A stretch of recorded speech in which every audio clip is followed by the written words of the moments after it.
Voltei, gente. Olha lá. Ela voltou, ela estava na escuta. Então, boa noite a todos. Esta é a aula do dia 20 de setembro. Continuamos em aulas virtuais devido à pandemia. A nossa irmã Lucimeire vai fazer a prece de abertura, porque a Ana Lúcia se escondeu.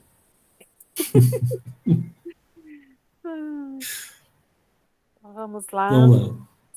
calmando nossos corações e agradecendo mais uma vez pela vida, pela saúde. Agradecemos porque podemos estar aqui. Agradecemos a saúde do Dirceu, graças a Deus, que está sempre aqui com a gente, sempre nos passando conhecimento, sempre nos ensinando, sempre nos tornando melhor. Numa época em que todos estão perdendo tanta gente querida, né? É um privilégio a gente ainda estar aqui firme e forte. Eu queria, nesse momento, também pedir a Deus que acolha uma prima muito querida que partiu ontem, em virtude de um câncer assim, terminal, que descobriu há 40 dias e pouco tempo ela se foi. E acolha também um grande amigo que chama Queiroz, que é do grupo de encontro de moto que a gente faz e que se acidentou ontem voltando de um passeio também, que se foi. Então, agradecendo a Deus por a gente estar aqui, por a gente estar vivo, firme e forte, com saúde. Que Ele abra nossos corações para que a gente aprenda cada vez mais. Sim, eu te peço, Senhor. Pai nosso que estais no céu, santificado seja o vosso nome. Venha a nós o vosso reino. Seja feita a vossa vontade, assim na terra como no céu. O pão nosso de cada dia nos dai hoje.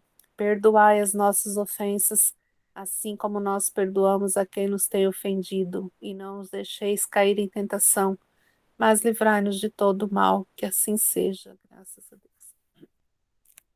Que assim seja. Pode ser que a gente esteja aqui por castigo também, viu? Eu abri o Evangelho no capítulo 14, item 8, parentesco corporal e parentesco espiritual. O capítulo 14 fala sobre honrai teu pai e tua mãe. Então lá, parentesco corporal e parentesco espiritual. Os laços de sangue não estabelecem necessariamente os laços entre os espíritos. O corpo procede do corpo, mas o espírito não procede do espírito, porque o espírito existia antes da formação do corpo.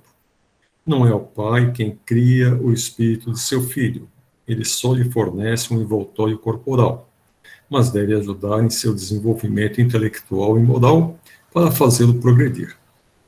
Os espíritos que encarnam numa mesma família, sobretudo com parentes próximos, muito frequentemente são espíritos simpáticos, unidos por relações anteriores que se traduzem em sua afeição durante a vida terrestre. Mas pode também acontecer que esses espíritos sejam completamente estranhos uns aos outros, divididos por antipatias igualmente anteriores, que também se traduzem em seu antagonismo na Terra, servindo-lhes de provação. Os verdadeiros laços de família não são, pois, os de consanguinidade, mas os de simpatia e comunhão de pensamentos que unem os espíritos antes, durante e depois de sua encarnação. No que se segue, que dois seres nascidos de pais diferentes podem ser mais irmãos pelo espírito que se o fossem pelo sangue. Podem atrair-se, procurar-se, comprazer-se juntos, enquanto dois irmãos consanguíneos podem repelir-se, assim como se vê todos os dias. Problema moral que só o Espiritismo poderia resolver pela pluralidade das existências. Há, portanto, dois tipos de famílias: as famílias pelos laços espirituais e as famílias pelos laços corporais. As primeiras, duráveis, fortalecem-se pela depuração e se perpetuam no mundo dos espíritos através das diversas migrações da alma. As segundas, frágeis como a matéria, extinguem-se com o tempo e muitas vezes dissolvem-se moralmente já na vida atual. Foi isso que Jesus quis que compreendesse, dizendo aos seus discípulos: Eis minha mãe e meus irmãos, isto é, minha família pelos laços do Espírito, pois quem fizer a vontade de meu Pai, que está nos céus, é meu irmão, minha irmã e minha mãe. A hostilidade de seus irmãos é claramente expressa no relato de Marcos, uma vez que, como diz, eles se propunham a apanhá-lo sob o pretexto de que tinha perdido o juízo. Com o anúncio da chegada deles e conhecendo Jesus, o que sentiam a seu respeito, era natural que dissesse, falando de seus discípulos sob o ponto de vista espiritual: Eis meus verdadeiros irmãos. Sua mãe estava com eles e Jesus generaliza o ensinamento, o que não implica, de forma alguma, que pretendesse que sua mãe, pelo corpo, nada tivesse com ele pelo espírito, e que fosse indiferente com ela. Sua conduta em outras circunstâncias provou suficientemente o contrário. Muito bem. Realmente, a gente às vezes tem amigos que são como se fossem irmãos, né? Verdade disso. Então, bom, hoje o nosso tema vai ser o suicídio. Ninguém está com vontade de suicidar aí não, né? Eu peguei, deixa eu começar. Não. Não? Então tá bom. Eu vou começar diferente. A semana passada eu comentei com vocês a respeito de várias evocações que Kardec fazia a espíritos que eram recém-desencarnados, né?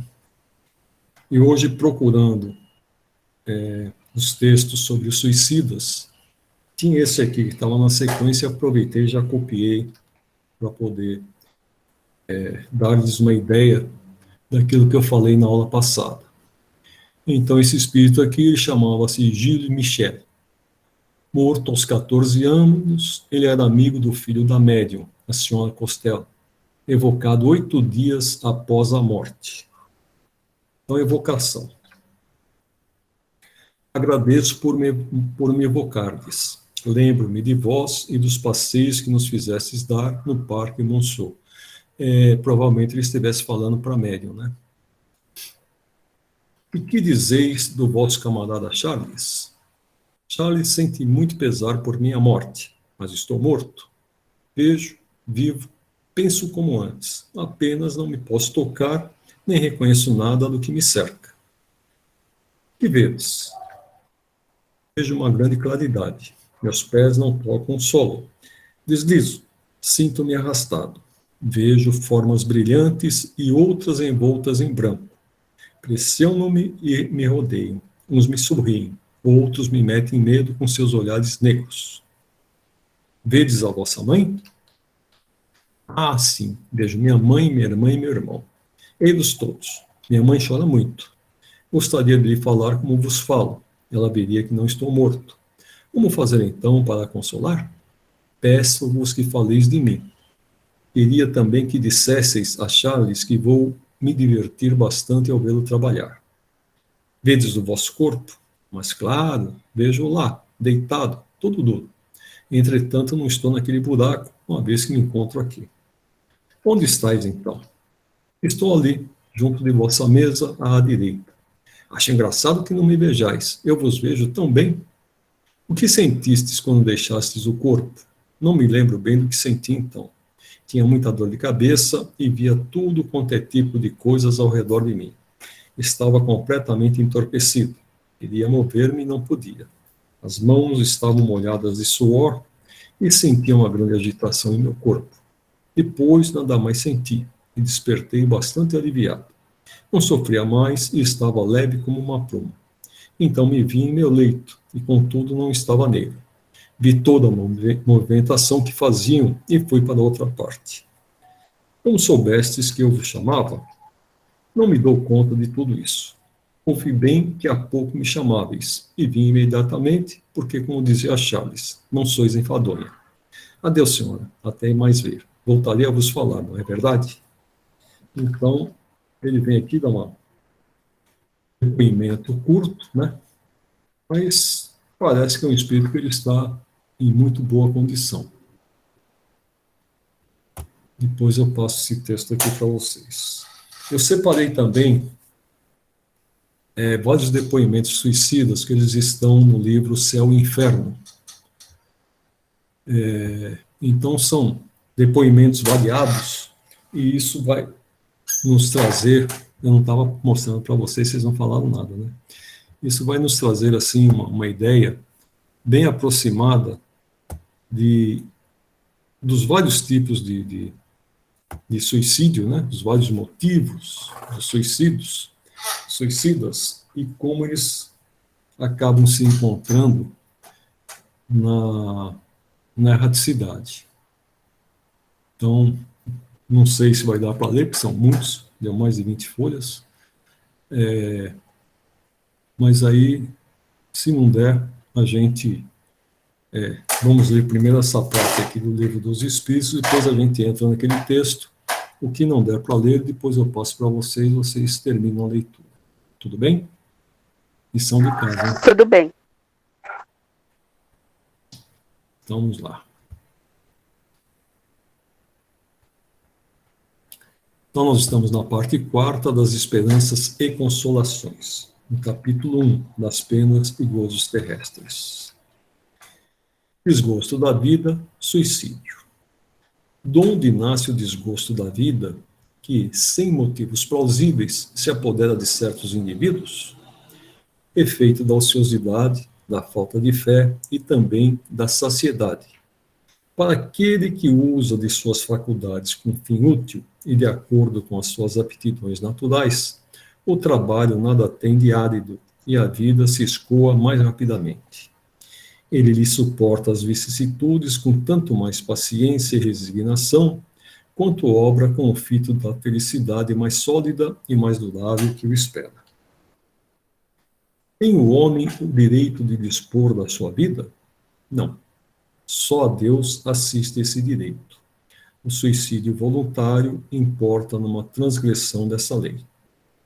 Não é sempre voluntário o suicídio? O louco que se mata não sabe o que faz. Se deve pensar do suicídio que tem como causa o desgosto da vida? Insensatos, por que não trabalhavam? A existência não lhes teria sido tão pesada. E do suicídio cujo fim é fugir, aquele que o comete às misérias e às decepções deste mundo? Pobres espíritos que não têm a coragem de suportar as misérias da existência. Deus ajuda os que sofrem e não os que carecem de energia e de coragem. As tribulações da vida são provas ou expiações. Felizes os que as suportam sem se queixar, porque serão recompensados. Ai, porém, daqueles que esperam a salvação, do que, na sua impiedade, chamam acaso ou fortuna. O acaso ou a fortuna, para me servir na linguagem deles, podem, com efeito, favorecê-los por um momento, mas para lhes fazer sentir mais tarde, cruelmente, a vacuidade dessas palavras. Os que hajam conduzido o desgraçado a esse ato de desespero sofrerão as consequências de tal proceder? Oh, esses, ai deles, responderão como por um assassino. Pode ser considerado suicida aquele que, a braços com a maior penúria, se deixa morrer de fome? É um suicídio, mas os que lhe foram causa ou que teriam podido impedi-lo são mais culpados do que ele, a quem a indulgência espera. Todavia, não penseis que seja totalmente absolvido. Se lhe faltaram firmeza e perseverança, e se não usou de toda a sua inteligência para sair do atoleiro, ai dele, sobretudo se o seu desespero nasce do orgulho. Quero dizer, se for desses homens em quem o orgulho anula os recursos da inteligência, que corariam de dever a existência ao trabalho de suas mãos, e que preferem morrer de fome a renunciar ao que chamam sua posição social, não haverá 1000 vezes mais grandeza e dignidade em lutar contra a diversidade, em afrontar a crítica de um mundo fútil e egoísta, que só tem boa vontade para com aqueles a quem nada falta e que vos volta as costas assim assim que precisais dele, provavelmente, né? Sacrificar a vida à consideração desse mundo é estultícia, porquanto ele a isso nenhum apreço dá. É tão reprovável como que tem por causa o desespero o suicídio daquele que procura escapar à vergonha de uma ação má? O suicídio não apaga a falta. Ao contrário, em vez de uma, haverá duas. Quando se teve a coragem de praticar o mal, é preciso ter-se a de lhe sofrer as consequências. Deus que julga pode, conforme a causa, abrandar os rigores de sua justiça. Será desculpável o suicídio, quando tenha por fim obstar a que uma vergonha caia sobre os filhos ou sobre a família? O que assim procede não faz bem, mas como pensa que o faz? Deus lhe leva isso em conta, pois que é uma expiação que ele se impõe a si mesmo. A intenção lhe atenua a falta. Entretanto, nem por isso deixa de haver falta. Ademais, eliminai da vossa sociedade os abusos e os preconceitos, e deixará de haver desses suicídios. Aquele que tira a si mesmo a vida para fugir à vergonha de uma ação má, prova que dá mais apreço à estima dos homens do que à de Deus, visto que volta para a vida espiritual carregado de suas iniquidades, tendo-se privado dos meios de repará-las durante a vida corpórea. Deus, geralmente, é menos inexorável do que os homens. Perdoa aos que sinceramente se arrependem e atende à reparação. O suicida nada repara. E pensar daquele que se mata, a esperança de chegar mais depressa a uma vida melhor? Outra loucura.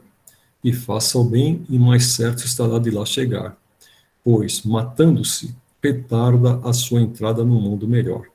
E terá que pedir lhe seja permitido voltar, para concluir a vida a que pôs termo sob o influxo de uma ideia falsa. Uma falta, seja qual for, jamais abre a ninguém o santuário dos eleitos. Não é, às vezes, meritório o sacrifício da vida, quando aquilo que o faz visa salvar a de um outrem, ou ser útil aos seus semelhantes? Isso é sublime, conforme a intenção. E, em tal caso, o sacrifício da vida não constitui suicídio. Deus, porém, se opõe a todo sacrifício inútil e não o pode ver de bom grado, se tem o orgulho de manchá-lo. Só o desinteresse torna meritório o sacrifício e, não raro, quem o faz guarda oculto um pensamento que lhe diminui o valor aos olhos de Deus. Todo sacrifício que o homem faça à custa de sua própria felicidade é um ato soberanamente meritório aos olhos de Deus, porque resulta da prática da lei de caridade.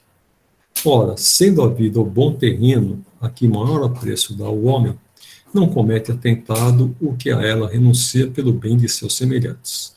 Cumpre um sacrifício, mas antes de o cumprir, deve refletir sobre se sua vida não será mais útil do que sua morte. Realmente, né, a gente tem aqueles casos que é um ato heróico, que a pessoa ela não quer se suicidar. Né? Aqui ele coloca, dá uma ideia dúbia, né? Talvez a pessoa tenha se sacrificado em prol de outros, quando na realidade vai depender muito desse pensamento oculto que foi falado aqui, né? Se realmente ele tem um pensamento oculto de ser mais meritório perante Deus, na realidade não será. Se ele o faz com desprendimento em prol do seu semelhante, aí sim ele terá o sacrifício dele será levado em conta por Deus e não será como se fosse um suicídio.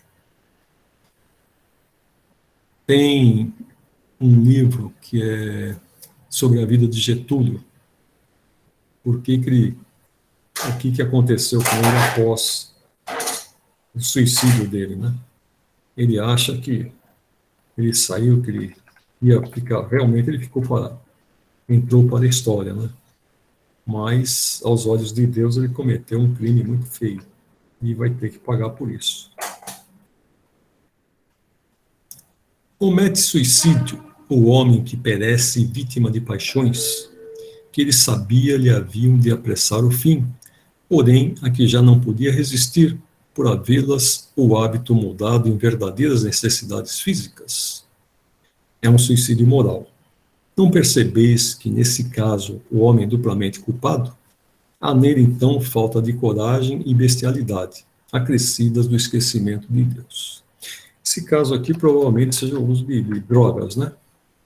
A pessoa não resiste à droga e acaba vindo a perecer. Então, é o caso do André Luiz, embora o caso dele fosse apenas o cigarro, né? Mas pelo fato dele ser médico e saber que ele estava com câncer no pulmão e não ter parado de fumar, quando ele vai para o umbral, ele é considerado suicida, né? E ele não entendia isso daí. Só depois é que veio a compreender por que os outros o chamavam de suicida. Se bem que ele não precisou ir para o Vale dos Suicidas, né? Mas foi como se ele tivesse se suicidado aos poucos por não ter abandonado o cigarro. Será mais ou menos culpado do que o que tira a si mesmo a vida por desespero? Aqui está ainda em relação à pergunta anterior, né? É mais culpado porque tem tempo de refletir sobre o seu suicídio. Naquele que o faz instantaneamente, há muitas vezes uma espécie de desvairamento, que alguma coisa tem da loucura. O outro será muito mais punido, por isso que as penas são proporcionadas sempre à consciência que o culpado tem das faltas que comete. Ali no dia a dia, ele tem sempre a oportunidade de largar da droga, de vencer o seu vício, né? O outro que comete, às vezes até por uma obsessão, eu comentei na aula passada com vocês que nós tínhamos a mentora de um grupo nosso mediúnico lá, que ela havia sido suicida. E ela dizia que um dia ela teria que responder por seus atos, né? Ela estava ali tentando se aprimorar cada vez mais, tentando ajudar o máximo de pessoas possível a ter a sua pena abrandada. Mas no caso dela, ela era bem novinha e ela morava num edifício, ela estava pulando na cama e, por sugestão de um obsessor, ela pulou da cama pela janela e veio a perecer. Então, isso daí tinha sido levado em conta que foi por influência de outrem, né? Quando uma pessoa vê diante de si um fim inevitável e horrível, será culpada a se abreviar de alguns instantes os seus sofrimentos, apressando voluntariamente sua morte? Aqui são aquelas mortes assistidas, né? A pessoa tem uma doença que é incurável, já não está aguentando a dor, e em alguns países essa eutanásia assistida ela é permitida, né? Tem até nos Estados Unidos, não sei se é nos Estados Unidos, tem um médico lá que era chamado Doutor Morte, né? Que ele sempre estava auxiliando essas pessoas na sua morte. No caso desse médico, ele é tão culpado quanto as pessoas que estão tentando abreviar a morte, né? É isso que eu ia perguntar. E os médicos que, como é que você fala? Aceitam, né? Esse tipo de... Comete a eutanásia, né? Isso, a eutanásia. O médico está ali do lado, ministrando o medicamento, tudo para a pessoa poder morrer, entendeu? Nesse caso, ele é mais culpado do que o próprio paciente, né? Ambos terão que responder pela morte. Um porque apressou a do outro, e aquele que pediu que apressasse a sua própria morte porque não está aguentando a barra, né? Então, mas quem é mais culpado? O médico, com certeza. É o E o caso, médico vai ter vários nas costas, né? sim, e é o caso do aborto também, né? É, Quem faz o aborto, a mulher que se submete ao aborto, ela é culpada. Mas quem auxilia fazendo o aborto é mais culpado, né? Não sei se vocês leram, eu acho que é no Nosso Lar ou no Mensageiro, não, no Mensageiros não é.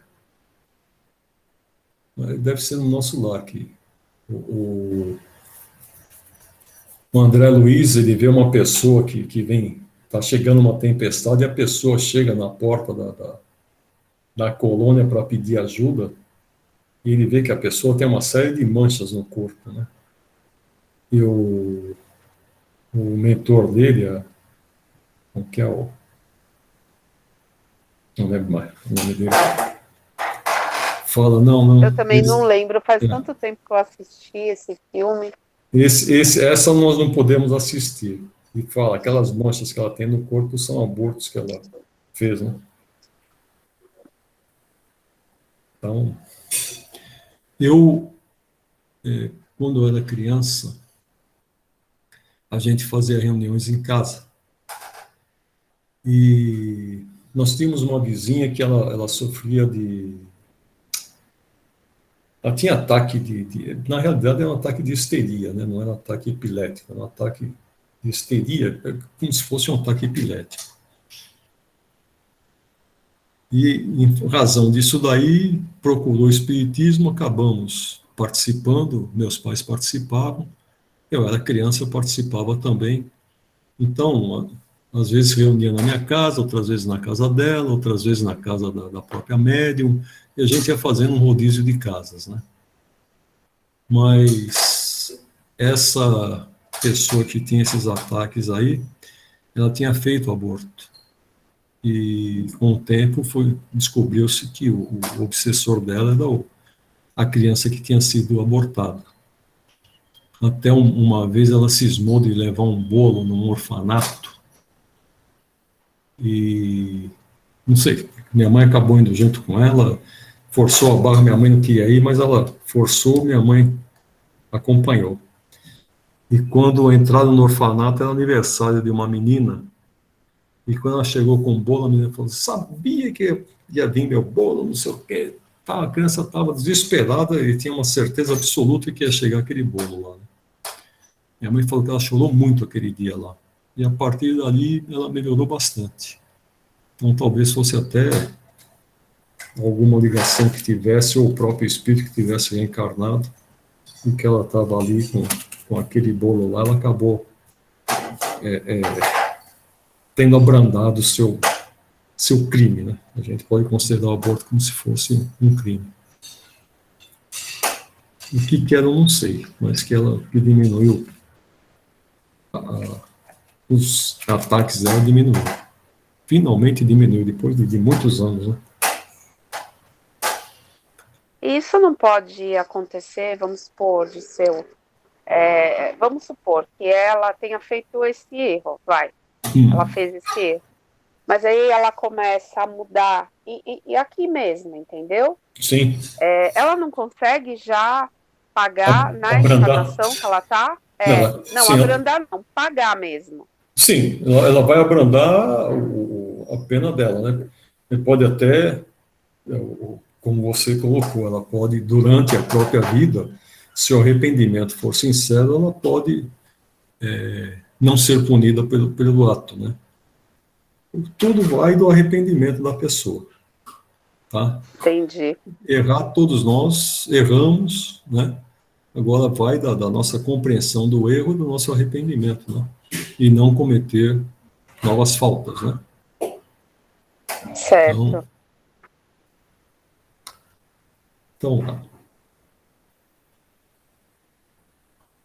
então, em relação à pessoa que pede para que lhe façam a eutanásia, né?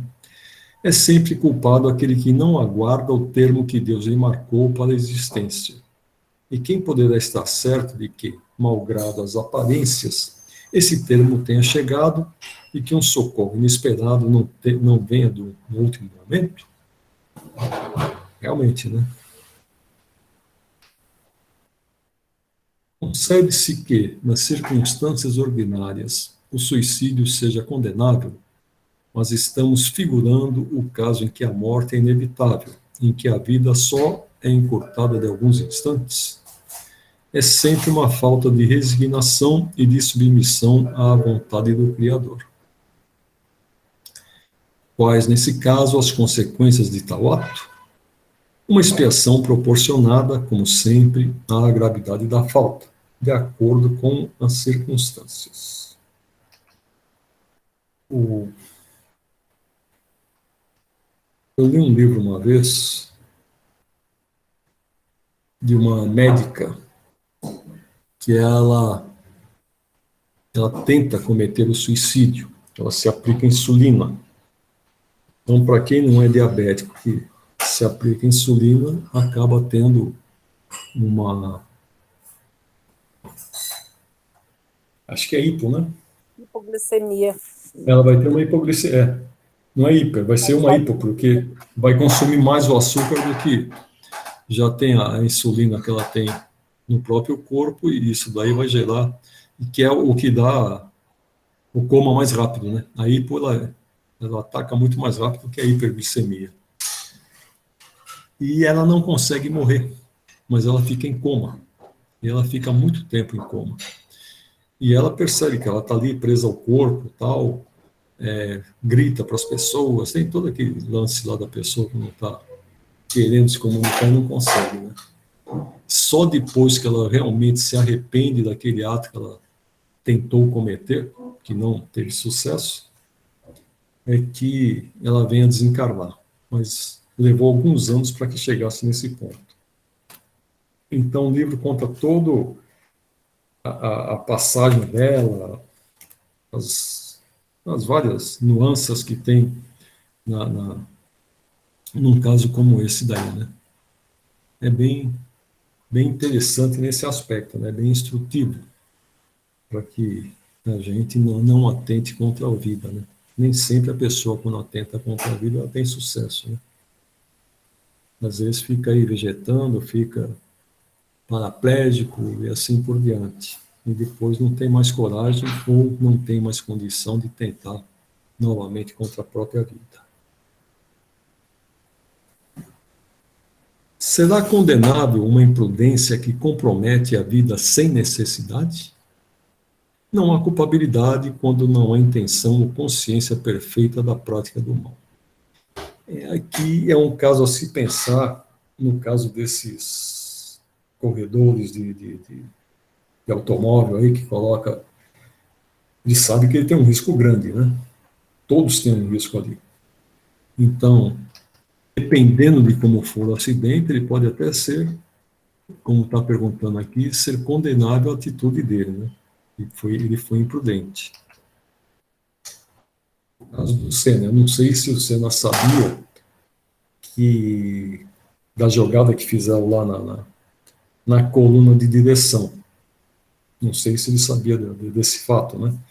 Mas o que acabou causando acidente foi justamente aquele conserto mal feito que foi feito no carro dele, né?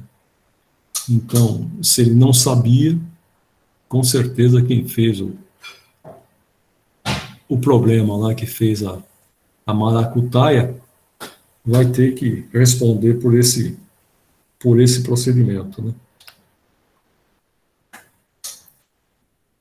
Podem ser considerados suicidas e sofrem as consequências de um suicídio as mulheres que, em certos países, se queimam voluntariamente sobre os corpos dos maridos. Isso aqui acontecia com muita frequência na Índia, né? Principalmente naqueles marajás lá.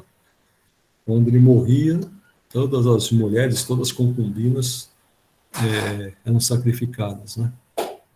No caso aqui está dizendo que se queimam voluntariamente. É uma questão, inclusive, da cultura do povo, né? Eles têm essa cultura e acabam seguindo. Nem sei se elas iam com tanto ardor queimar, Gente, mas né? é cada coisa dessa cultura deles que eles têm lá no outro lado do mundo, que só por Deus, né? É umas coisas que a gente fica No sabendo Oriente, que principalmente, né? Deus me livre. Eles têm uns costumes bem exóticos ali, né? Bem Ai, pra mim isso diferentes daí é daquilo que a gente loucura. está acostumado, né? Pra mim é loucura. Hein? Sim. Hoje Povo em dia acho que não doido. acontece mais. Hoje em dia acho que não acontece mais. Mas já houve povos antigos que tinham esse costume também, né? Quando morria o Nossa, rei, tá a louco. rainha ia É, junto. Tinha um lugar que não é que enterrava, prendiam as mulheres, ficavam enclausuradas, mas sem.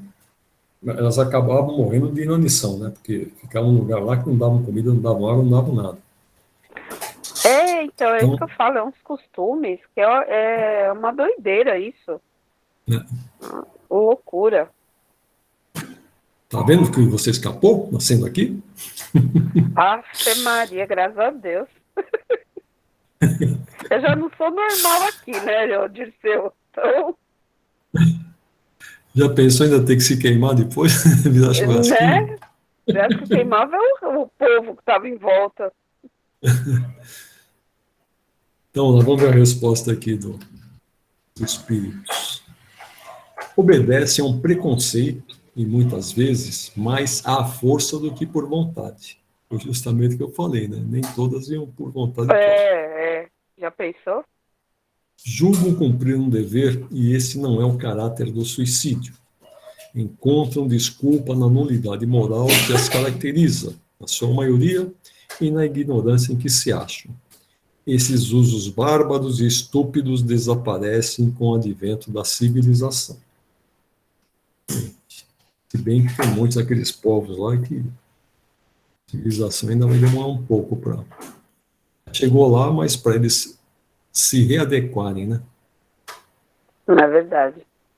Eu quero ver como vai ficar o Afeganistão. Aí. O povo vai querer impor a Sharia, um monte de coisa lá, e a mulherada lá que viveu esses 20 anos em liberdade, podendo trabalhar, podendo estudar, podendo fazer um monte de coisa, vai. Ou eles vão matar todas essas mulheres, ou eles vão ter que Parece que já repensar. estão, né, ô Dirceu? Parece que já estão, né? Já estão o quê? Eu Matando ou não fui, aceitando? não, matando. Eu não fui muito a fundo na reportagem. Eu perdi, eu estava lendo, no fim acabou. Sabe quando sai do celular? E eu não prestei atenção na fonte. Mas parece que já estavam fazendo isso. A mulherada já estava voltando a ser o que era. No dia seguinte que eles tomaram o Afeganistão, eles mostraram, né, a jornalista que apresentava na TV o jornal, já tinha sido, no dia seguinte, ela já tinha sido substituída, todas as mulheres já tinham sido mandadas embora. Mas teve um caso de uma jornalista de lá, que é conhecido, de ter entrevistado um dos cabeças, né? Porque não existe ainda um cabeça. Um dos cabeças lá. Quer dizer, isso já é um grande passo para eles, né? Porque eles não aceitam que mulher faça nada. O que eu estou falando para você, que eu vi na reportagem, era de uma rede estatal do governo. Mas a jornalista principal, ela conseguiu fugir, né? Eu não sei. Ela foi levada pelos americanos. Eles estavam falando só em matéria de não poder mais trabalhar, né? Que eles falaram que ia continuar do mesmo jeito e tal, mas não continuou. No dia seguinte, quem apresentou o jornal já foi um homem e todas as mulheres tinham sido mandadas embora daquela rede de televisão. Isso daí até eu acredito pelo seguinte, no conceito deles, mulher não trabalha, mulher fica em casa. Mulher não faz nada. Ela não pode nem estudar, né? Só que tem uma outra coisa, eles vão precisar de apoio mundial para poder se reerguer. Ou então eles vão ficar como se fosse uma sociedade tipo aí a Coreia do Norte, que fica isolada de tudo e de todos, né? o que não é bom para eles, porque eles precisam, eles não têm, é muito árido lá, eles precisam importar comida, eles precisam ter um convívio social maior com outros países, mais do que a Coreia do Norte. Então, eu acredito que algumas coisas terão que mudar, porque a pressão mundial vai ser muito grande em cima deles. Pode ser que daqui a alguns tempos eles comecem a retirar as regalias que têm hoje, mas aparentemente nesse instante aqui alguma coisa eles devem deixar, tanto assim que as meninas, não sei se você viu a sala de aula lá, fica os meninos de um lado, as meninas do outro, e um pano no meio que eles não podem ficar se olhando. É. Eu acho isso um absurdo, mas enfim, né? Na minha época também, quando eu estudei, tinha colégio só de menino e colégio só de menina. Eu cheguei a estudar num colégio só de menina. É. E aí depois de muitos anos, é que ele virou um colégio misto, que era o Sagrado Coração de Jesus. Tinha a unidade feminina e a masculina. É. Eu, quando estudei, a classe só de menino e classe só de menina, não misturava, não. Mas isso, inclusive, colégio do Estado, né? Escola do Estado. Não, esse colégio que eu tô te falando era Eu só colégio de pequeno, né? freira, né? Uhum. E Meus é filhos o Sagrado estudaram. Coração de Jesus lá na Pompeia, que era só de moças, de mulheres, que agora já é misto. E tinha o Sagrado Coração de Jesus, que foi meu pai que estudou. Aí eu não lembro onde que era, acho que era no centro. Era só masculino, que deve ter sido, na época também deve ter virado misto também, né? Ah, Porque veio a provavelmente. recessão, né, dos anos 80, então, Se eles não se adaptarem, eles ficam sem a, a, a lucratividade deles, né? é verdade. Meus filhos estudaram, não sei se era mista a escola deles. Eles estudaram no Sacré-Cœur, lá em Birigui. Sagrado Coração Tem Sagrado Coração de Jesus e Sagrado Coração de Maria, né? Tem os dois. É. Eu estudei Sacré-Cœur é Sagrado no Coração de Sagrado Jesus. Coração de Jesus. Sacré-Cœur, né? Que é o Sagrado Coração, é só, eles não falam que é de Jesus. O Sagrado Coração de Maria que é diferente. Lá era de É. Maria, Ah, não é de tá. Jesus, lá era de Maria. Então vamos lá. Alcançam o fim objetivado aqueles que, não podendo conformar-se com a perda de pessoas que lhe eram caras, se matam na esperança de juntar-se-lhes. Muito diverso do que esperam é o resultado que colhem. Em vez de se reunirem ao que era objeto de suas afeições, deles se afastam por longo tempo, pois não é possível que Deus recompense um ato de covardia e o insulto que lhe fazem com o duvidarem de sua providência. Pagarão esse instante de loucura com aflições maiores do que as que pensaram abreviar e não terão para compensá-las a satisfação que esperavam. Realmente, porque o suicida consciente, que seria esse caso aqui, ele vai ser recolhido para o vale dos suicidas, né? Enquanto ele não se arrepender, enquanto o restante de vida que ele teria não se esgota, ou um ou outro, né? O arrependimento, ou esgotar esse tempo que ele teria de vida, ele vai ficar retido lá nesse vale. Quais, em geral, com relação ao estado do espírito, as consequências do suicídio? Muito diversas são as consequências do suicídio, não apenas determinadas, e em todos os casos correspondem sempre às causas que o produziram.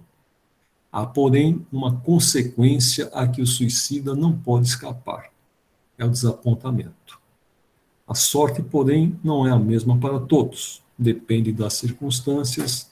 Alguns espiam a falta imediatamente, outros em nova existência, que será pior do que aquela cujo curso interromperam. Então, as consequências a gente não pode saber quais são, né? No primeiro momento, eles podem ser recolhidos a esse vale dos suicidas, ou, dependendo do caso aí, pode, inclusive, já ser preparada para uma reencarnação quase que imediata. Então, depende não da gente, depende de Deus, né? Qual que será a lição a ser dada ao irmão, que dependendo de cada circunstância. A observação realmente mostra que os efeitos do suicídio não são idênticos. Alguns há, porém, comuns a todos os casos de morte violenta, e que são a consequência da interrupção brusca da vida. Há, primeiro, a persistência mais prolongada e tenaz do laço que une o espírito ao corpo. Isso é aquele cordão prateado que a gente tem, né? Por estar quase sempre esse laço na plenitude da sua força no momento em que é partido. Ao passo que, no caso de morte natural, ele se enfraquece gradualmente e muitas vezes se desfaz antes que a vida se haja extinguido completamente. As consequências desse estado de coisas são o prolongamento da perturbação espiritual, seguindo-se a ilusão em que, durante mais ou menos tempo, o espírito se conserva de que ainda pertence ao número dos vivos. A afinidade que permanece entre o espírito e o corpo produz, alguns suicidas, uma espécie de repercussão do estado do corpo no espírito, e assim a seu mau grado, sente os efeitos da decomposição, donde lhe resulta uma sensação cheia de angústias e de horror. Estado esse que também pode durar pelo tempo que devia durar a vida que sofreu interrupção. Não é geral esse efeito, mas, em caso algum, o suicida fica isento das consequências da sua falta de coragem, e cedo ou tarde expia, de um modo ou de outro, a culpa em que incorreu. Assim é que certos espíritos, que foram muito desgraçados na Terra, disseram ter se suicidado na existência precedente e submetido voluntariamente a novas provas para tentarem suportá-las com mais resignação. Em alguns, verifica-se uma espécie de ligação à matéria, de que inutilmente procuram desembaraçar-se, a fim de voarem para mundos melhores, cujo acesso, porém, se lhes conserva interdito. A maior parte deles sofre o pesar de haver feito uma coisa inútil, pois que só decepções encontram. A religião, a moral, todas as filosofias condenam o suicídio, como contrário às leis da natureza.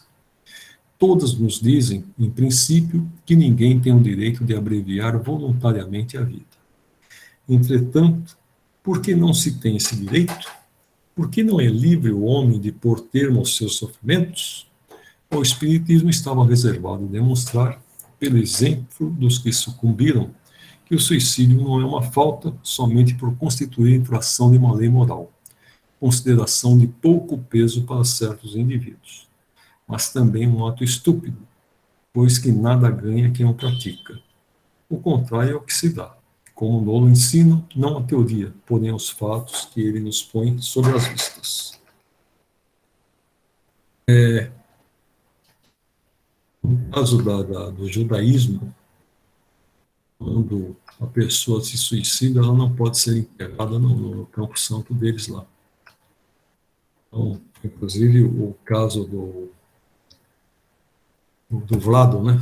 O Vladimir Herzog, que, como ele foi considerado suicida, a ditadura falou que ele havia se suicidado, ele não poderia ser enterrado ao lado de outras pessoas, né? Inclusive não, da família.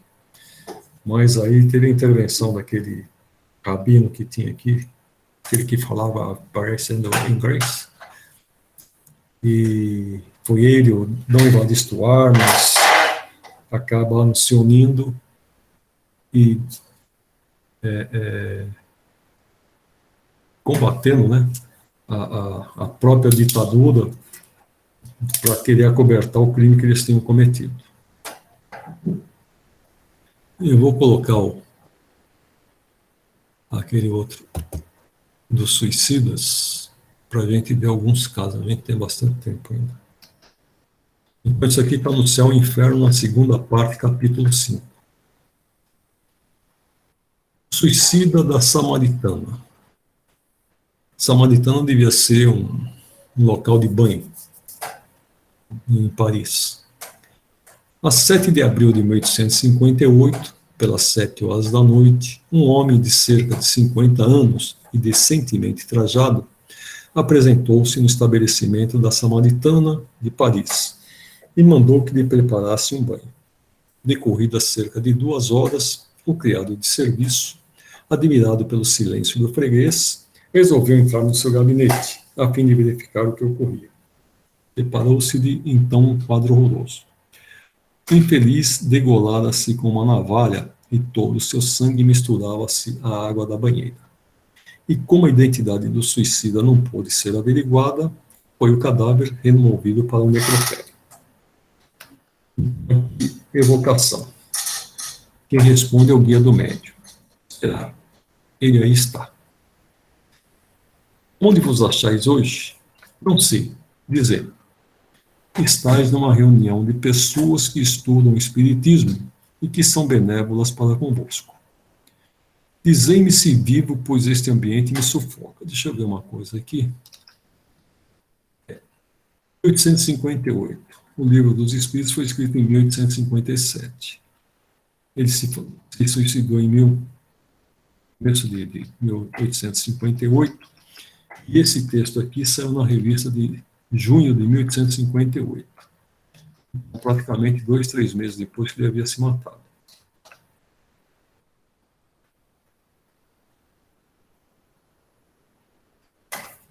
Sua alma, posto que separada do corpo, está ainda completamente imersa no que poderia chamar-se o turbilhão da matéria corporal. Vivazes lhe são as ideias terrenas, a ponto de se acreditar encarnado. Então, por isso que ele fala que está sufocando. Quem vos impeliu a vir aqui? Sinto-me aliviado. Qual o motivo que vos arrastou ao suicídio? Morto? Eu?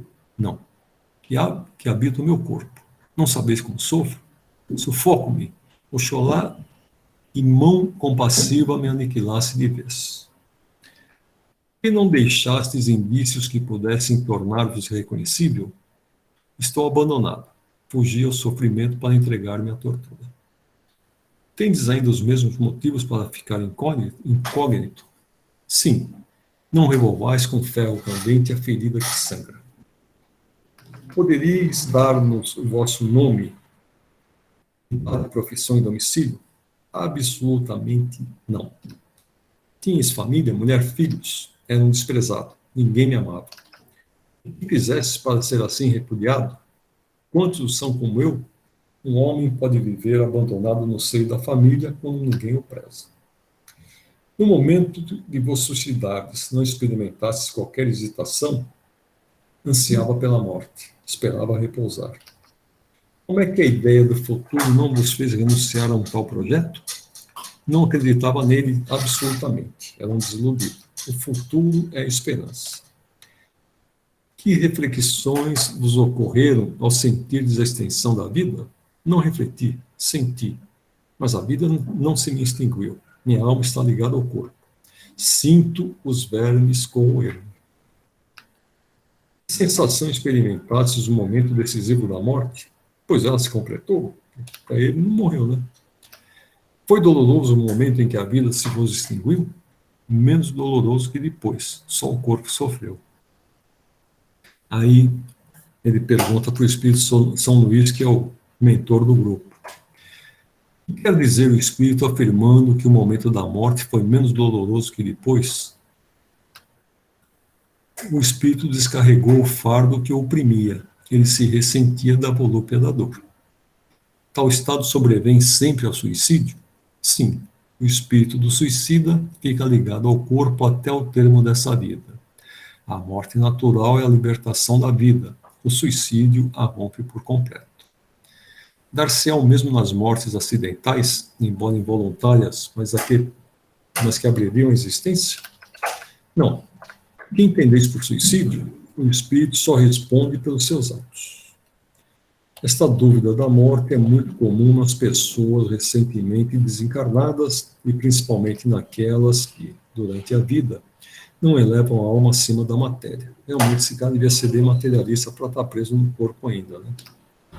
É um fenômeno que parece singular à primeira vista, mas que se explica naturalmente. Se um indivíduo, pela primeira vez, sonambulizado, perguntarmos se dorme, ele responderá quase sempre que não, e essa resposta é lógica. O interlocutor é que faz mal a pergunta, servindo-se de um termo impróprio. Na linguagem comum, a ideia do sono prende-se à suspensão de todas as faculdades sensitivas. Ora, o sonâmbulo que pensa, que vê e sente, que tem consciência da sua liberdade, não se crê adormecido e de fato não dorme. Na acepção vulgar do vocábulo, Eis a razão por que responde não, até que se familiariza com essa maneira de apreender o fato. O mesmo acontece com o homem que acaba de desencarnar. Para ele, a morte era o aniquilamento do ser. E, tal como o sonâmbulo, ele vê, sente e fala. E assim não se considera morto, e isto afirmando até que adquira a intuição do seu novo estado. Essa ilusão é sempre mais ou menos dolorosa, uma vez que nunca é completa e dá ao espírito uma tal ou qual ansiedade. No exemplo dado, ela constitui verdadeiro suplício pela sensação dos vermes que corroem o corpo, sem falarmos na sua duração, que deverá equivaler ao tempo da vida abreviada. Esse estado é comum nos suicidas, posto que nem sempre se apresenta em idênticas condições, variando de duração e intensidade conforme as circunstâncias atenuantes ou agravantes da falta. A sensação dos vermes e da decomposição do corpo não é privativa dos suicidas. Sobrevém igualmente aos que viveram mais da matéria que do espírito. Em tese, não há falta isenta de penalidades, mas também não há regra absoluta e uniforme nos meios de punição. Aqui é um outro caso.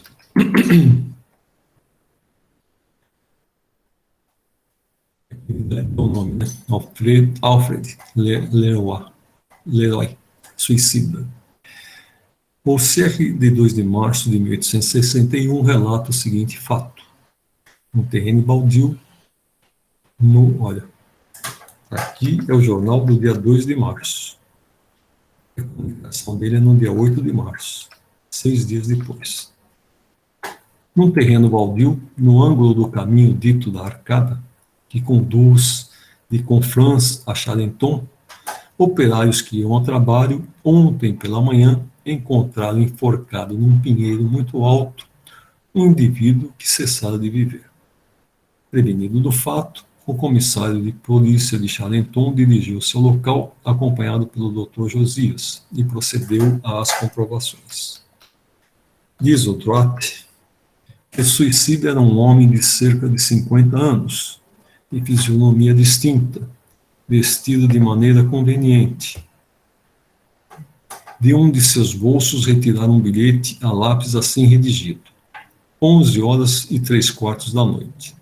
Suba ao suplício, Deus me perdoará os erros. O bolso encerrava ainda uma carta sem endereço e sem assinatura, cujo conteúdo é o seguinte: sim, lutei até o último extremo. Promessas, garantias, tudo me faltou. Eu podia chegar. Tinha tudo a crer, tudo a esperar. Uma falta de palavra me mata. Não posso mais lutar. Abandono essa existência desde algum tempo tão dolorosa. Cheio de força e de energia, sou obrigado a recorrer ao suicídio. Tomo Deus por testemunha, eu tinha o maior desejo de me desobrigar para com os que me haviam auxiliado no infortúnio. A fatalidade me esmaga, tudo se contrapõe a mim.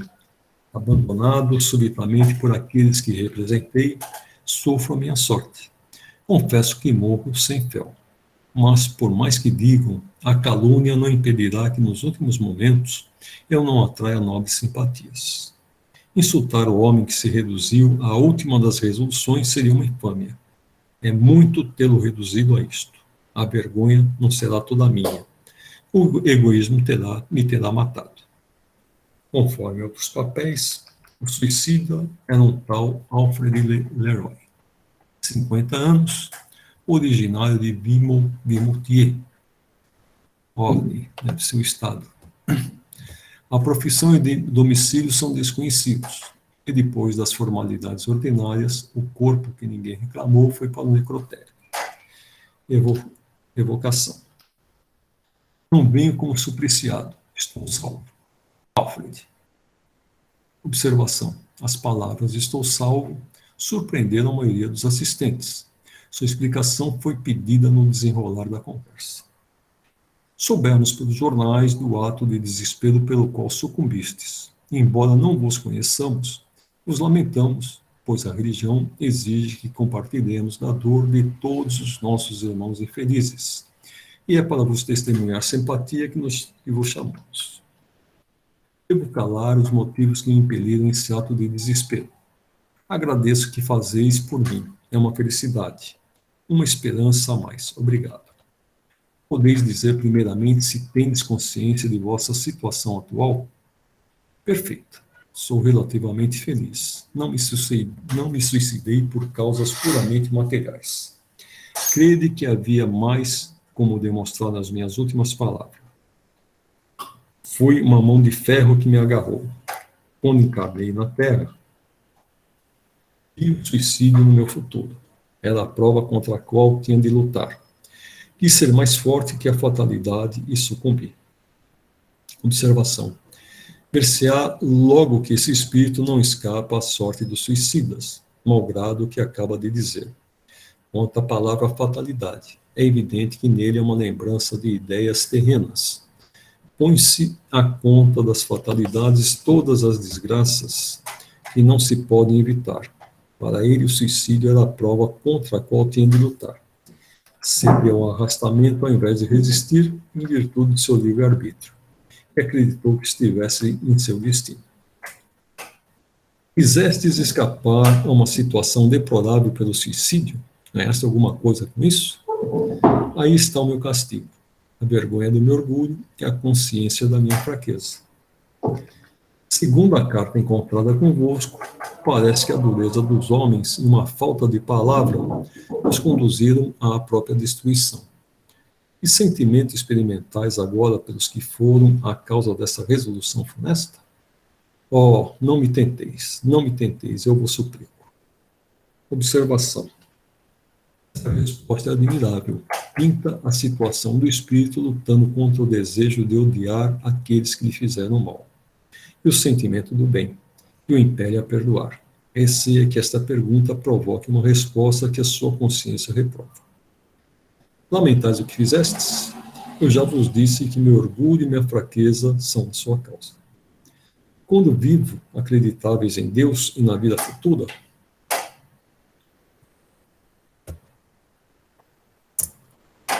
Minhas últimas palavras o provam. Marcho para o suplício. Observação. Ele começa a compreender sua posição, sobre a qual, a princípio, pode ter uma ilusão, porque não podia ser salvo e marchar para o suplício. Tomando essa resolução, que pensáveis que vos aconteceria? Eu tinha bastante consciência da justiça para compreender que agora me faz sofrer, porque um momento tive a ideia do nada, mas a repeli bem depressa. Não me teria matado se tivesse tal ideia, primeiro me haveria vingado. Observação. Essa resposta é, ao mesmo tempo, muito lógica e muito profunda. Se ele acreditasse no nada após a morte, ao invés de se matar, ter-se-ia vingado, ou pelo menos teria começado por se vingar. A ideia do futuro impediu de cometer um duplo crime. Com a do nada, o que teria a temer, se quisesse tirar a própria vida? Não mais temia a justiça dos homens e teria o prazer da vingança. A consequência das doutrinas materialistas que certos sábios se esforçam em propagar. Se estivesseis bem convencidos de que as mais cruéis vicissitudes da vida são provas muito curtas em face da eternidade, teríeis sucumbido? Muito curtas, eu sabia, mas o desespero não pôde raciocinar. Rogamos a Deus e vos perdoe, e em vosso favor lhe dirigimos esta prece, a qual todos nós nos associamos. Deus Todo-Poderoso, sabemos a sorte reservada aos que abreviam seus dias, e não podemos entravar a vossa justiça. Mas sabemos também que a vossa misericórdia é infinita.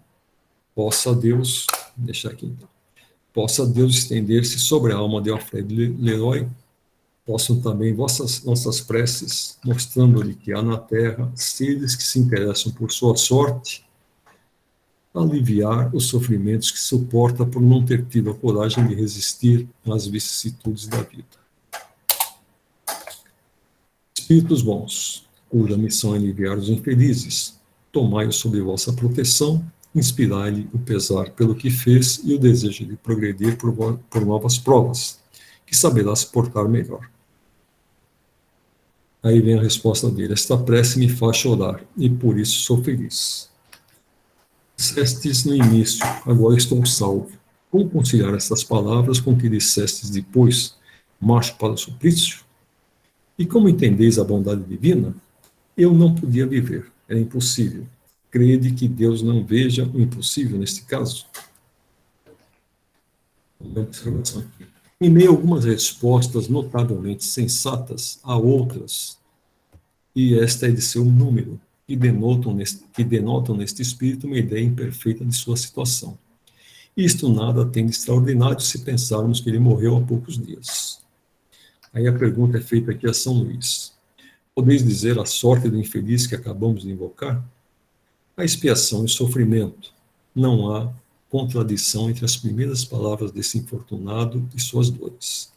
Ele se diz feliz, feliz pela cessação da vida.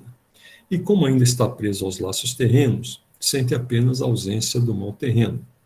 Mas quando seu espírito elevar-se, os horizontes da dor, da expiação lenta e terrível, desenrolar-se-ão diante dele e o conhecimento do infinito, ainda velado aos seus olhos, ser-lhe-á o suplício que entreviu. Que diferença estabeleceis entre este suicida e o de Samaritana? Ambos se mataram de desespero e, no entanto, sua situação é bem diferente. Este se reconhece perfeitamente, fala com lucidez e ainda não sofre, ao passo que o outro não acreditava estar morto e desde os primeiros instantes sofria um suplício cruel, de ter a impressão de sentir o corpo em decomposição. Uma imensa diferença. O suplício de cada um desses homens reveste o caráter próprio de seu progresso moral. O último, alma fraca e alquebrada, suportou tanto quanto creu.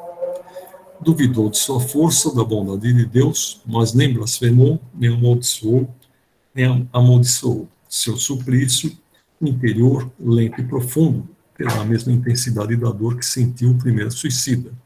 Apenas não é uniforme à lei da expiação. Nota, a narrativa do suicida de Samaritana foi... bom, isso aqui...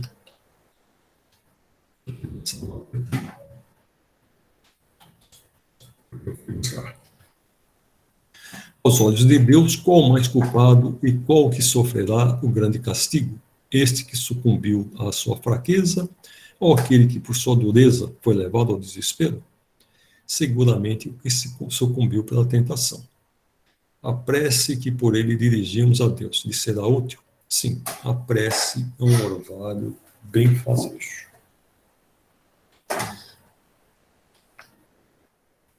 E tem uma outra citação que é bem interessante aqui, o pai e o conscrito. No começo da Guerra da Itália, em 1859, um negociante de Paris, pai de família, gozando de estima geral por parte de seus vizinhos, tinha um filho que fora sorteado para o serviço militar. Impossibilitado de o eximir de tal serviço, ocorreu-lhe a ideia de suicidar-se a fim de o isentar do mesmo, com um filho único de mulher viúva. Um ano mais tarde foi evocado na Sociedade de Paris a pedido de pessoa que o conhecera, desejosa de certificar-se da sua sorte no mundo espiritual. Então esse aqui é aquele caso de que ele faz o suicídio, não para ele abandonar a vida, mas ele pensa em estar fazendo bem maior com a sua morte, para livrar o filho da guerra, né? Podereis dizer-nos se é possível evocar o espírito a que vimos nos referir? Aqui pergunta São Luís. Sim, e ele ganhará com isso porque ficará mais aliviado. Aí é feita a evocação. Oh, obrigado, sofro muito, mas é justo. Contudo, ele me perdoará. O espírito escreve com grande dificuldade. Os caracteres são irregulares e mal formados. Depois da palavra mas, ele para e, procurando em vão escrever, apenas consegue fazer alguns traços indecifráveis e pontos. É evidente que foi a palavra de Deus que ele não conseguiu escrever. Tende a bondade de preencher a lacuna com as palavras que deixaste de escrever. Sou indigno de escrevê-la. Disseste que sofreis. Compreendeis que fizestes muito mal em vos suicidar, mas o motivo que vos acarretou esse ato não provocou qualquer indulgência? A punição será menos longa, mas nem por isso a ação deixa de ser má. Podereis descrever-nos essa situação? Sofro duplamente, na alma e no corpo, e sofro neste último, conquanto o não possua, como sofre o pelado a falta de um membro amputado. A realização do vosso suicídio teve por causa unicamente a isenção do vosso filho, ou concorreram para ele outras razões? Fui completamente inspirado pelo amor paterno, porém mal inspirado. Em atenção a isso, minha pena será abreviada. Podeis precisar a duração dos vossos padecimentos? Não lhes entrevejo o termo, mas tenho certeza de que ele existe, o que é um alívio para mim. Há pouco não vos foi possível escrever a palavra a Deus, e, no entanto, temos visto espíritos muito sofredores fazê-lo. Será isso uma consequência da vossa punição? Poderei fazê-lo com grandes esforços de arrependimento. Pois então, fazei esses esforços para escrevê-lo, porque estamos certos de que sereis aliviado. O Espírito acabou por traçar esta frase com caracteres grossos, irregulares e trêmulos. Deus é muito bom. Estamos satisfeitos pela boa vontade com que correspondestes à nossa evocação e vamos pedir a Deus para que estenda sobre vós a sua misericórdia. Sim, obrigado. A pergunta São Luís.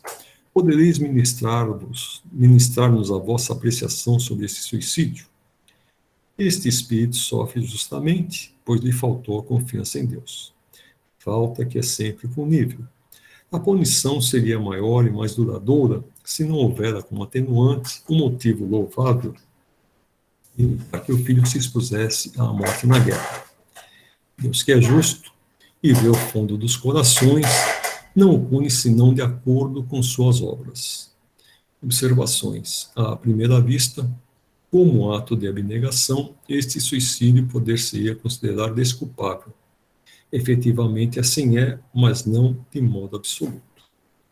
A esse homem faltou a confiança em Deus, como disse o Espírito São Luís. A sua ação talvez tenha impedido a realização dos destinos do filho. Ademais, ele não tinha certeza de que aquele sucumbiria na guerra, e a carreira militar talvez lhe fornecesse ocasião de adiantar-se. A intenção era boa, e isso lhe atenua o mal provocado, e merece indulgência. Mas o mal é sempre o mal. E se não o fora, poder-se-ia, escudado no raciocínio, desculpar todos os crimes e até matar a pretexto de prestar serviços. A mãe que mata o filho, crente de o enviar ao céu, seria menos culpada por tê-lo feito com boa intenção. Aí está um sistema que chegaria a justificar todos os crimes cometidos pelo cego fanatismo das guerras religiosas. Em regra, o homem não tem o direito de dispor da vida. Por isso que essa lhe foi dada visando deveres a cumprir na terra. Razão bastante para que não abrevie voluntariamente sob pretexto algum. Mas ao homem, visto que tem o seu livre-arbítrio, ninguém impede a infração dessa lei. Sujeita-se, porém, às suas consequências. O suicídio mais severamente punido é o resultante do desespero que visa a redenção das misérias terrenas. Misérias que são ao mesmo tempo expiações e provações.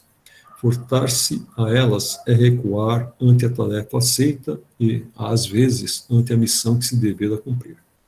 O suicídio não consiste somente no ato voluntário que produz a morte instantânea, mas em tudo quanto se faça conscientemente para apressar a extensão das forças vitais. Não se pode taxar de suicida aquele que dedicadamente se expõe à morte para salvar o seu semelhante. Primeiro, porque, no caso, não há intenção de se privar da vida. E segundo, porque não há perigo do qual a providência não nos possa subtrair, quando a hora não seja chegada. A morte em tais contingências é sacrifício meritório, como ato de abnegação em proveito de outra. O Evangelho segundo o Espiritismo, capítulo 5, 25, 6, 18 e 19. Agora, já um outro. François Simon Louvet. A seguinte comunicação foi dada espontaneamente em uma reunião espírita no Havre, a 12 de fevereiro de 1863. Tereis piedade de um pobre miserável que passa de há muito por cruéis torturas? Ó, o vácuo, o espaço, despenho-me, caio, morro, acudam-me. Deus, eu tive uma existência tão miserável, pobre diabo, sofri fome muitas vezes na velhice, e foi por isso que me habituei a beber, a ter vergonha e desgosto de tudo. Morrer e atirei-me, ó meu Deus, no momento. E para que tal desejo, quando o termo estava tão próximo? Orai para que eu não veja incessantemente esse vácuo debaixo de mim. Vou despedaçar-me de encontro a estas pedras. Eu vos suplico, a vós que conheceis as misérias dos que não mais pertencem a esse mundo, não me conheceis, mas eu sofro tanto. Para que mais provas sofro? Não será isso bastante? Se eu tiver a fome, ao invés desse sofrimento mais terrível, e aliás imperceptível para vós, não vacilareis em aliviar-me com uma migalha de pão. Pois eu vos peço que oreis por mim. Não posso permanecer por mais tempo neste estado. Perguntai a qualquer desses infelizes que aqui estão e sabereis quem fui. Orai por mim. François Simon Louvet. O guia do médium. Esse que acaba de se dirigir a vós foi um pobre infeliz que teve na terra a prova da miséria. Vencido pelo desgosto, faltou-lhe a coragem e, em vez de olhar para o céu como devia, entregou-se à embriaguez. Desceu aos extremos últimos do desespero, pondo termo à sua triste provação. Atirou-se da Torre Francisco I no dia 22 de julho de 1857. Tende piedade de sua pobre alma, que não é adiantada, mas que lhe obriga da vida futura o bastante para sofrer e desejar uma reparação. Rogai a Deus para que lhe conceda essa graça e com isso tereis feito obra meritória. Buscando-se informes a respeito, encontrou-se no Jornal do Havre, de 23 de julho de 1857, a seguinte notícia local. Ontem, às 4 horas da tarde, os transeuntes do cais foram dolorosamente impressionados por um terrível acidente. Um homem atirou-se da torre, vindo despedaçar-se sobre as pedras. Era um velho puxador de sirga, cujo pendor, a embriaguez, o arrastava ao suicídio. Chamava-se François Victor Simon Louvet. O corpo foi transportado para a casa de uma das suas filhas, a rua de La Corderie, tinha 67 anos. 6 anos fazia que esse homem morrera e ele se via ainda cair da torre, despedaçando-se nas pedras. A terra o vácuo. Horroriza-o a perspectiva da queda. E isso, 6 anos. Quanto tempo durará tal estado? Ele não sabe, e essa incerteza lhe aumenta as angústias. Isso não equivale ao inferno com suas chamas? Quem revelou e inventou tais castigos? Pois são os próprios padecentes que os vêm descrever, como outros o fazem das suas alegrias. E fazem-no, muitas vezes, espontaneamente, sem que nele se pense. O que exclui toda hipótese de sermos nós o joguete da própria imaginação. Então, esse aqui é um caso comum dos suicidas, né? Eles ficam revendo a sua própria morte várias vezes. Naquele livro, Memórias de um Suicida, eu não lembro o nome do personagem, ele descreve que quando o cordão prateado dele toca num outro suicida lá no vale, ele acaba sentindo tudo que o outro sentia. Então, tinha um que tinha se jogado embaixo de uma locomotiva, ficava recolhendo, como se estivesse recolhendo parte do corpo, né? O outro que deu tiro na cabeça. Então, conforme ele esbarra nesses daí, ele sente a morte do outro como se ele estivesse passando por aquela morte. Um suplício maior, né? E esse caso aqui, que realmente ele fica, no caso dele que tinha, ele se matou com um tiro. No caso dele, fica sempre sentindo o cheiro da pólvora, o calor da chama e assim por diante. Será que dá para ler mais um? Aqui é um suicídio duplo, mãe e filho. Em março de 1865, o senhor C., negociante em pequena cidade nos arredores de Paris, tinha em sua casa gravemente enfermo o mais velho dos seus filhos, que contava 21 anos. Este moço, prevendo o desenlace, chamou sua mãe e teve forças ainda para abraçá-la. Esta, vertendo copiosas lágrimas, disse: Pai, meu filho, precede-me, que não tardarei a seguir-te. Dito isto, retirou-se, escondendo o rosto entre as mãos. As pessoas presentes a esta cena desoladora consideravam simples explosão de dor as palavras da senhora C., dor que o tempo acalmaria. Morto doente, procuraram-no por toda a casa e foram encontrá-la enforcada num celeiro. O enterro da suicida foi juntamente feito com o do filho. Eu achei que ele também tivesse suicidado. Evocação deste, muitos dias depois do fato. E vem a pergunta. Sabeis do suicídio de vossa mãe em consequência do desespero que lhe causou a vossa perda? Sim, e sem o pesar causado por esta fatal resolução da parte dela, julgar-me-ia completamente feliz. Pobre, excelente mãe. Não pôde suportar a prova dessa separação momentânea e tomou, para se unir ao filho, o caminho que dele mais deveria afastá-la. E por quanto tempo?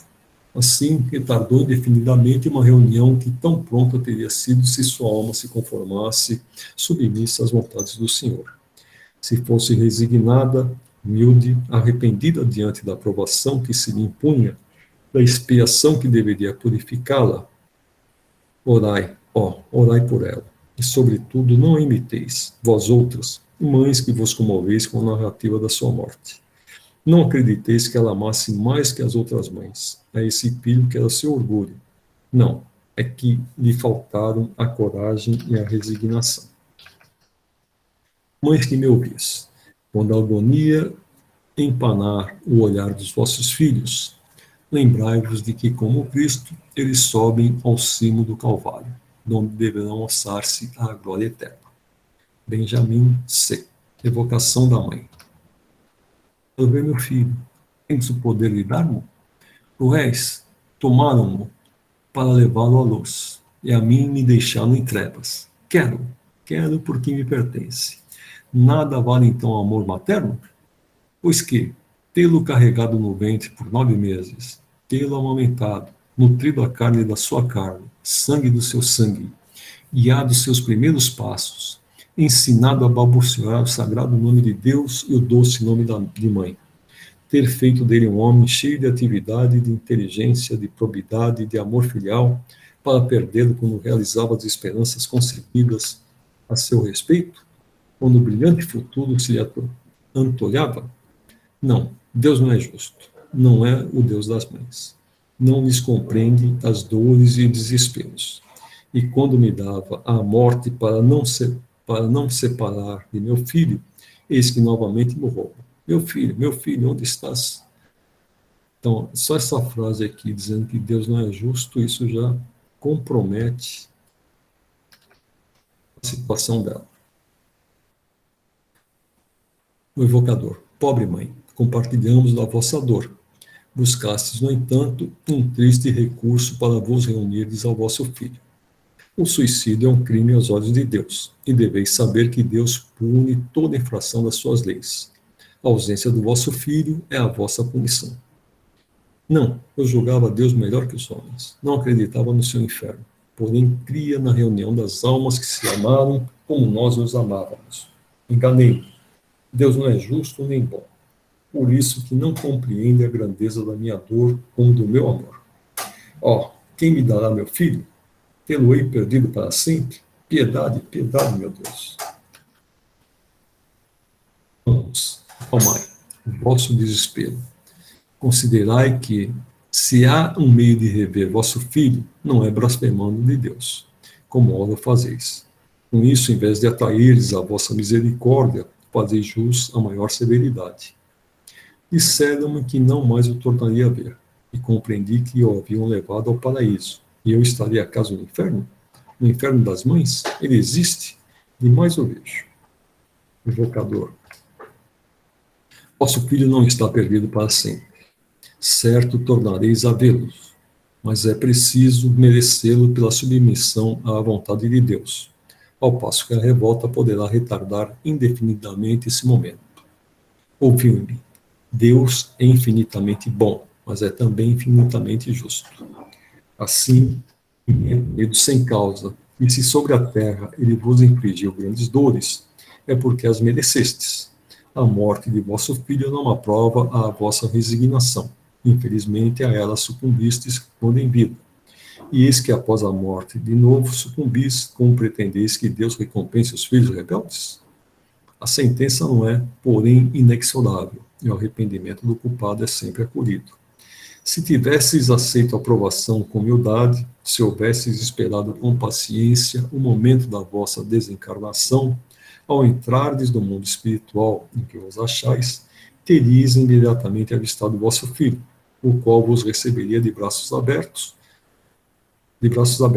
Depois da ausência, vê-lo-eis radiante. Mas o que fizestes e ainda agora fazeis, coloca entre vós e ele uma barreira. Não julgueis perdido nas profundezas do espaço, antes mais perto do que supondes.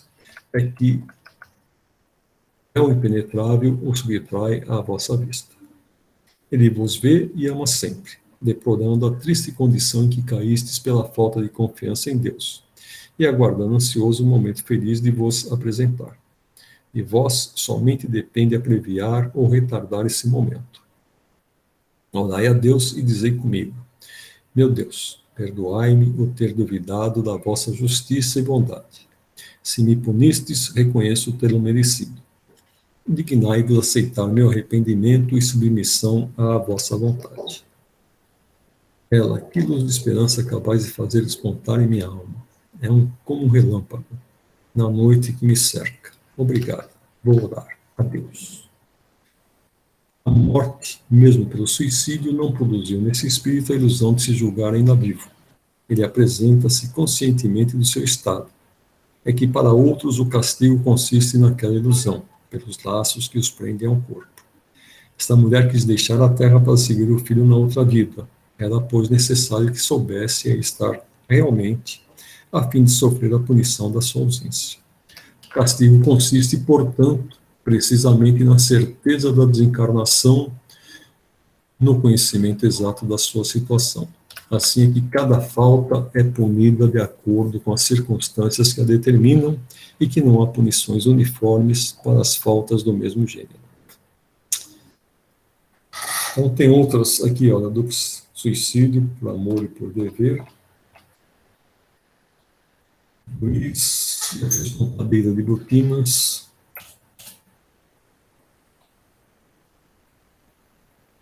Mateu.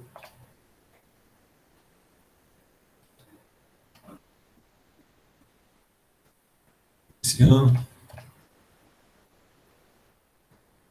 Van Bell. Tem todas essas histórias aqui ainda para ler. Depois eu coloco para vocês, se vocês tiverem tempo, deem uma lida. Tudo bem? Tudo bem, Dirceu. Vamos parar a publicação, interromper o compartilhamento para ver a carinha de vocês. E agora? Quem se escondeu vai fazer oração de fechadura? Pode começar? Sim? Então vamos lá. Agradecendo mais uma aula. agradecendo aos nossos mentores, ao Dirceu, que propôs mais uma noite de conhecimento. Que essa semana seja de muita paz, muita luz e produtiva para todos nós. Ave Maria, cheia de graça, o Senhor é convosco, bendita sois vós entre as mulheres, e bendito é o fruto do vosso ventre, Jesus. Santa Maria, Mãe de Jesus, rogai por nós, pecadores, agora e na hora de nossa passagem, assim seja, graças a Deus. Que assim seja, então. Assim Boa seja. semana. Para todos nós. Até a próxima. Deixa eu parar a gravação. Boa noite. Boa noite. Boa noite, gente. Até segunda-feira que vem. Até a próxima. Até a Espero próxima. que tenha mais gente.